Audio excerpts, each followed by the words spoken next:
So today is my last night in my hostel. Uh, so I will share my experience. तो मैं जब hostel आया था तो वो था 22 Sep 2023. That was the first day. जब मैं आया था फर्स्ट टाइम तो उस टाइम रूम में कोई नहीं था. I was the one to open the gate and I have selected this bed as it is below the fan. So it's been 2 years still I am here. So अब मैं बाहर जा रहा हूँ हॉस्टल छोड़ के. Tomorrow is 15th June 2025.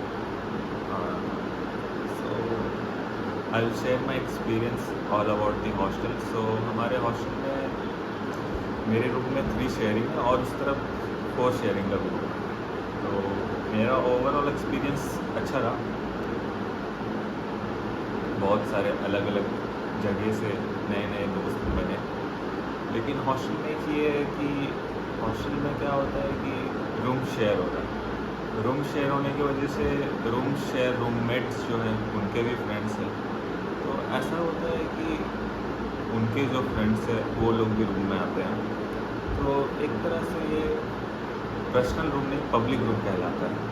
तो कहीं ना कहीं डिस्टर्बेंस ज़रूर होता है. हॉस्टल में रहने से डिस्टर्बेंस ज़रूर होता है. किसी रूममेट के दोस्त आएंगे पढ़ने के लिए, पढ़ रहे हैं, आवाज़ तो हो रहा है, डिस्टर्बेंस तो हो गई. तो कहीं ना कहीं मेरे को ये चीज़ बस दिक्कत लग रहा था हॉस्टल में. क्योंकि मैं जहाँ पहले अपने घर में रहता था वहाँ पे तो मेरा अपना खुद का अकेले का रूम था. तो मेरा शुरुआत से आदत वैसा ही रहा था अकेले रहने का, अकेले पढ़ने का. सो जब मैं हॉस्टल आया तो मेरे को थोड़ा टाइम लगा एडजस्ट होने के लिए. जैसे जैसे फर्स्ट ईयर ख़त्म हुआ तो मैं फ्रस्ट्रेट हो गया. तो फर्स्ट ईयर के बाद तो मुझे बाहर सोचा था लेने का लेकिन ले नहीं पाया था. तो सेकेंड ईयर और एक ईयर मैं रुक गया हॉस्टल में. तो सेकेंड ईयर में ऐसा हुआ कि अब ऐसा हो गया था कि हॉस्टल में रह नहीं सकता. इतना मतलब कि डिस्टर्बेंस टाइप का रहने लगा. रात में लेट लेट लाइट रह जाना ऑन, ग्रुप स्टडीज़ होने की वजह से कहीं ना कहीं वो डिस्टर्बेंस हो रहा था मुझे. तो मेरा एक्सपीरियंस ओवरऑल ठीक ही था, चलेगा.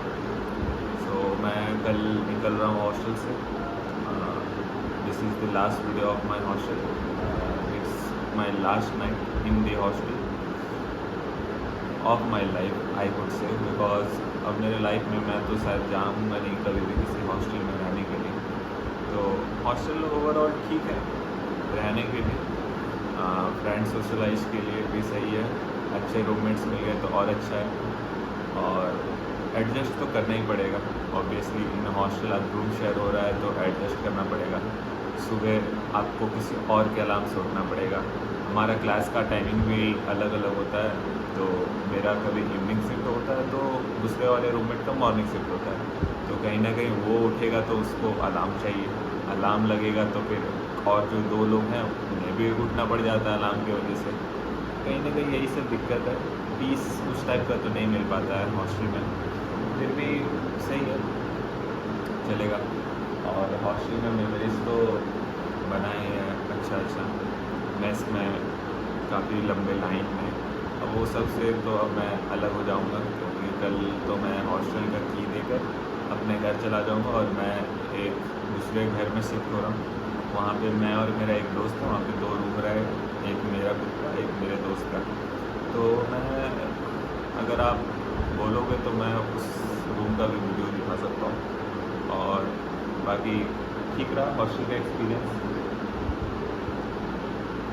कह सकते हैं कि 1 ईयर ही रहना सही है हॉस्टल में. 4 साल रहना तो बहुत लंबा हो जाएगा.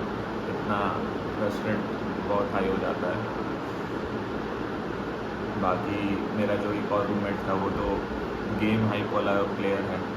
तो वो तो आधे टाइम गेम ही खेलता रहता था. पबजी में खेलने के लिए वो अपने दोस्तों के साथ बात करता रहता था. बात ऐसा करता था कि पूरा डिस्टर्बेंस इतना होने लगा कि मैं एक दिन फ्रस्ट्रेट होकर कुछ एक्शन हो गया. उसके बाद से फिर वो कभी रूम में खेला ही नहीं. लेकिन फिर भी वो एक्शन कहीं ना कहीं गलत है. तो इसीलिए मैं सोचा कि और एक्शन ना हो जाए, इसीलिए मैं अकेला शिफ्ट हो जाऊँ कहीं और तो अच्छा रहेगा. बाकी तो ठीक ही था. एक्शन होने पे क्या होता है इंसान फिर वो चीज़ रिपीट नहीं करता. तो वो जब एक्शन हुआ तो उसके बाद से वो रूम में कभी गेम ही नहीं खेला, ऐसा एक्शन था। तो ठीक था, एक्शन होने पे ही इंसान सुधरता है, क्योंकि वो एक्शन होने से कई बार पहले मैंने टोक चुका था, मेरे को डिस्टर्बेंस हो रहा है, लेकिन वो फिर भी अब रिपीट हो रहा है। तो एक बार तो ठीक है, वो हुआ तो फिर उसके बाद से अच्छा इंसान बन गया वो मेरे सामने। बाकी ठीक है, बाकी हॉस्टल में तो ठीक ही रहा सब कुछ, अच्छा रूम, अच्छा फैसिलिटी, बाकी हॉस्टल हमारा सही था। बस वही है कि रूम शेयर हो रहा है तो वही थोड़ा एडजस्ट करके रहना पड़ता है, उसके वजह से एडजस्ट करने में बहुत सारी बहुत सारी दिक्कत होता है, जैसे मैंने आपको बताया। सो सही है फिर भी। तो मैं वही 22 जून 2023 को आया था इस हॉस्टल में फर्स्ट डे, और मैं कल 15 जून 2025 में निकल रहा हूँ ये लेकर।